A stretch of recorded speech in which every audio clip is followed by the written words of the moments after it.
Starting tomorrow, No Man's Sky is no longer a console exclusive to PlayStation 4. 2 years after initial release, it's getting a release on Xbox One, and with it comes one of the most curious ironies of the game's exclusive status. And then down a little further it says, Xbox One players, on the other hand, are getting a pretty great situation out of what turned out to be a timed exclusivity deal. They didn't get to play this game because they couldn't, and that means they can visit a much more interesting universe with fresh eyes. Maybe they wanted to play it 2 years ago, and I'm sure many did, but for the same launch price, they'll be getting a much better experience than their PlayStation 4 compatriots that ostensibly had the exclusive on this thing. Now, first of all, I want to make two things clear. Number one, Starfield, that we know of as of yet, is not coming to PlayStation, okay? So I'm not going to sit up here and say it will absolutely never come to PlayStation. I mean, I don't know. If I had the ability to look that deep into the future, I would be living in Vegas, making my money off of gambling or something. And number two, in no way at all whatsoever am I saying that I expect Starfield to be the basically debacle that No Man's Sky was.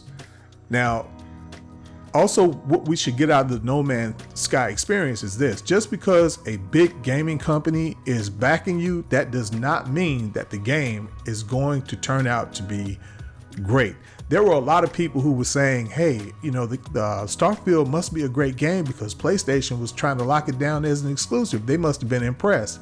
Well, what a lot of people don't remember is that PlayStation also adopted No Man's Sky. They put a lot of effort into No Man's Sky. They adopted it as one of their own. Even according to their very own public statements, they were treating the game just like they would treat one of their own first-party games. So they were backing that as well. And also, it's safe to say that since they were so close to the development of the game, they also knew the condition of the game when it came out. They knew that it was going to be missing a lot of the things that it was missing. They knew that it was not going to look the same way that it looked when they were showing it in various shows and things of that nature. And if you think that what happened to No Man's Sky as far as the media attack, because in fact the media wasn't really so much attacking them as people were, like players, gamers were on different platforms such as Reddit, Twitter, and places like that. The media really went at them with sort of a soft hand. The media was really, really patient, and much more patient than they're going to be with Starfield if Starfield drops the ball. In fact, Starfield doesn't need to really drop the ball. Starfield could just have like a missed dribble, and a lot of these media outlets are really going to make a big deal of it. And if Starfield feels empty, one thing you can bet, no one is going to try to spin that like, oh, look at the lonely mood. That is great. This is really how space is supposed to be, because space is a lonely place. No.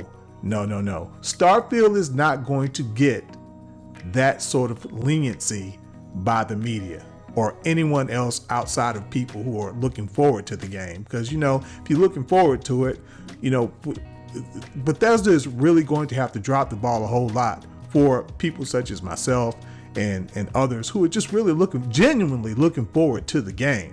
Of course, I'm going to be very critical of it. And in fact, if they do drop the ball, I'm going to tell you right now, if you're somebody looking for somebody to defend them, you don't need to really look at my videos, because I'm not. It's not because I'm going to be attacking them. I'm not going to be attacking them. I'm certainly not going to get into attacking them personally.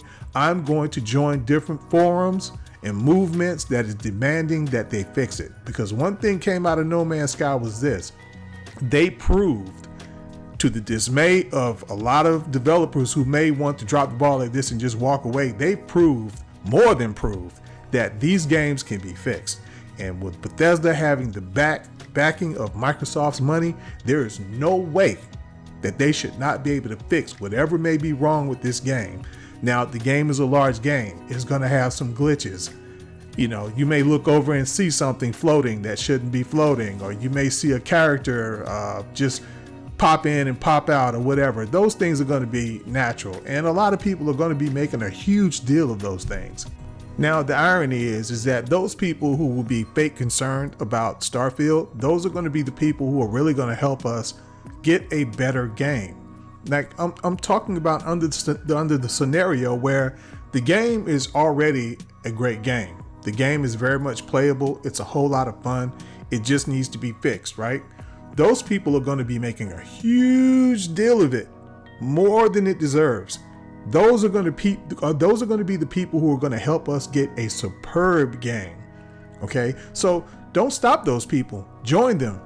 Share their videos. Of course, if they're threatening people and things of that nature, and just being stupid, don't share those. But there are people who really put on a good performance, like they really are concerned about Microsoft and Xbox, and they want them to compete, and they really try to put on an award-winning act, so they keep it clean. Those are the people I'm talking about. Don't stop those people, because those people actually put pressure on Microsoft. Microsoft is fully aware of the fact that there are people out there that are hating them, and they're waiting on them to make any misstep so that they can make a big deal of it.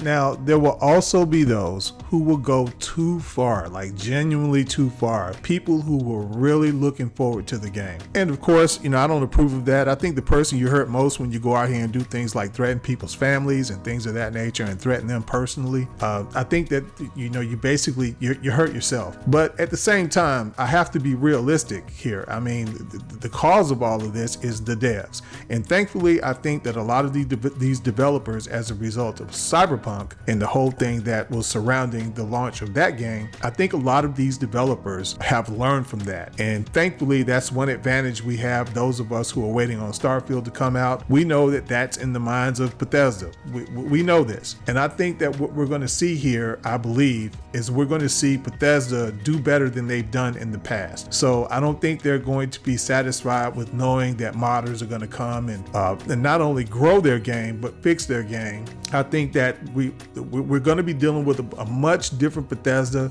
that's not only learned from the Cyberpunk debacle, but also has Xbox sitting there as someone who has invested a lot of money in their game, that also doesn't want to be embarrassed, to keep it short. To just put it simply, they don't want to be embarrassed. And I think that they probably have even Todd Howard with the mindset that he doesn't want to be embarrassed. He doesn't want to embarrass the people that he's built a relationship with over at Microsoft. So I in no way expect Starfield to have a launch day like No Man's Sky did. In fact, Starfield has an advantage because they can learn not only from Cyberpunk. I believe they're also thinking about No Man's Sky and what happened with No Man's Sky when it was launched. So I think they're probably also learning from that. At least if they were smart, they would. If the game turns out to be broken, I'm not walking away from it. I'm not going to let Bethesda and Microsoft have it that easy. I'm going to be a part of a group of people that's going to be demanding that they fix the game. Now, I greatly commend Hello Games for what they did on No Man's Sky, but one thing I do not want Bethesda and Microsoft to do, I don't want them to copy Hello Games when it comes to the way that they kind of went away from the media, didn't keep up with updates. Now look, I don't want to update on every single thing. I just want a reminder that they are fixing the game if that happens, if things need to be fixed. I kind of understand why Hello Games did it, because they were really getting it real bad, and their game was really, it was absolutely nothing like what they promised. So they basically had to do that. But one thing that's different here is that Bethesda is attached to Microsoft. Bethesda has been purchased by Microsoft. So if Bethesda gets pulled down, Microsoft gets pulled down as well. Xbox gets pulled down as well. So there's a lot at stake here. There isn't just one entity that can just run off into a corner and close the doors and block everyone out while they go to work fixing the game. Now, like I said, I wouldn't want them to pull Cyberpunk in the way that they were updating people about every little minute improvement on the game. I mean, no, it was really ridiculous. So I was playing the game, I was enjoying it, I got it on PC, but I certainly was backing the people who didn't have an opportunity to do that. I certainly was outspoken about it when it was going on social media, but I don't want to be notified about every little thing that's improved on the game. I don't expect Starfield to be all trashed out in that manner. I expect for, like I said, I expect for Starfield to be at its worst. I expect for it to be a game that just needs some improvements here and there, a little tender love and care. I don't need an update on improvements every 5 minutes. Okay guys, we're going to go ahead and end the video right there. But hey, look, tell me what your opinion is. Look, if Starfield turns out on launch day to be like No Man's Sky was on launch day, will you continue playing it? Because there was a lot of people who kept playing the game. There was a ton of people who kept playing the game. And instead of walking away from it, those people basically demanded that the game be fixed. So where do you lie? I mean, will you do the same thing? How bad would Starfield have to be for you to just walk away from it? Would it have to be cyberpunk bad, like totally unplayable? Or if it's missing just a few elements and needs to be fixed and needs some tender love and care, will you continue to play it? But hey guys, look, you can help me out with this YouTube algorithm because yeah, it's brutal.